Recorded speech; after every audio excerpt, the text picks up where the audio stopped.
안녕하십니까, 푸른 팀장입니다.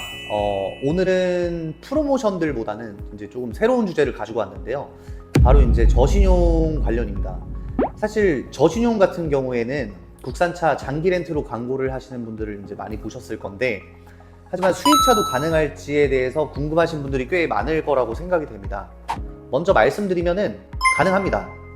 사실 신차 리스보다는 장기 렌트가 대출 상품이 아니다 보니까 이제 승인이 좀 수월할 수 있다고 보시면 되는데, 저희가 수입차를 타는 이유 중에 가장 큰 이유는 어떻게 보면은 품위 유지라고 생각을 합니다.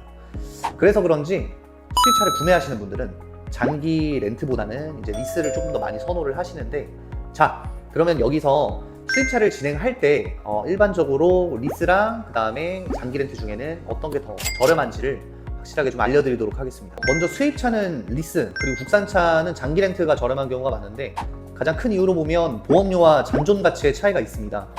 보험료 같은 경우에는 리스는 개인 보험을 들면 되지만, 장기 렌트 같은 경우는 렌터카 회사의 보험으로 들어가기 때문에 수입차 보험료는 렌터카 회사가 꽤 높은 편입니다. 잔존 가치가 리스보다 장기 렌트가 현저히 낮아가지고 월 납입금이 비싸게 나오는 경우라고 보시면 되고요. 장기 렌트 차량은 차량 등록 원부에 이제 렌터카 이력이 남게 되고, 특히 수입차는 중고차 시장에서 민감하게 봅니다. 같은 연식 주행거리라도 개인 소유 이력 차량보다는 이제 매입가가 낮게 형성되는 경우가 많습니다. 그렇기 때문에 렌터카 이력이 안 남는 리스가 잔존 가치가 훨씬 더 높아서 감가 방어에 도움이 된다고 보시면 되고요. 그러면은 저신용자는 왜 거절을 당할까? 많은 분들이 오해하는 게 있습니다. 이제 신용 점수만 낮아서 거절되는 건 아니고요. 실제로 금융사는 이런 것들을 좀 더 봅니다. 최근에 연체 여부나 아니면은 현금에 대한 흐름, 그리고 재직에 대한 안정성이나 사업 유지 기간, 그리고 기존 대출 비율, 카드 사용에 대한 패턴, 통장에 대한 흐름. 예를 들어서 신용 점수가 조금 낮아도 소득에 대한 흐름이 좀 꾸준하다고 보면 승인이 되는 경우가 굉장히 많이 있습니다.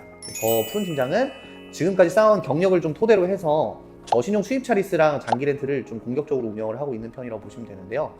이제 수많은 캐피탈과의 협력을 통해 가지고 많은 분들을 승인시켜서 출고를 도와드린 경력이 좀 많이 있습니다. 그래서 솔직하게 말씀을 드리면 저신용 고객분들 같은 경우는 아무데나 넣으면 거의 다 부결을 받고요.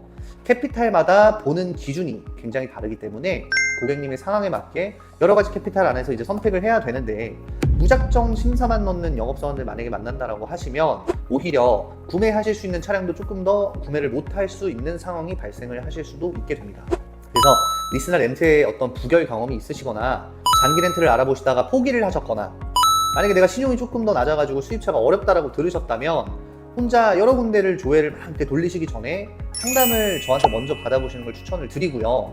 저 같은 경우에는 좀 애매한 조건의 고객들 승인이 굉장히 강합니다. 신용 점수는 굉장히 낮은데 소득은 좀 있으신 분들이거나, 아니면 개인 사업자, 프리랜서, 현금 수입 위주라든지 기존에 부결 이력이 있으신 분들 같은 경우, 또 초기 비용이 부족하신 분, 또 신용이 낮으신 분, 아니면은 연체에 대한 이력이 있으신 분들 같은 경우에 저를 통해서 이제 승인난 사례들도 꽤 있고요.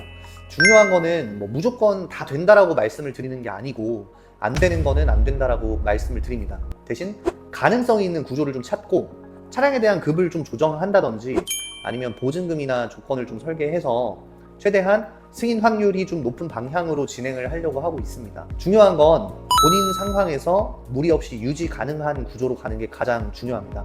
다만 이제 승인에 대한 어떤 전략 방식과 그 다음에 진행을 어떻게 하는지, 그런 방식들이 굉장히 중요합니다. 똑같은 조건이라고 했을 때도 어떻게 넣느냐에 따라서 결과가 굉장히 많이 달라지고요. 저는 저신용 수입차 승인권을 집중적으로 조금 진행을 하고 있고, 실제로 다른 곳에서 안 된 것들도 승인사를 많이 만들고 있습니다.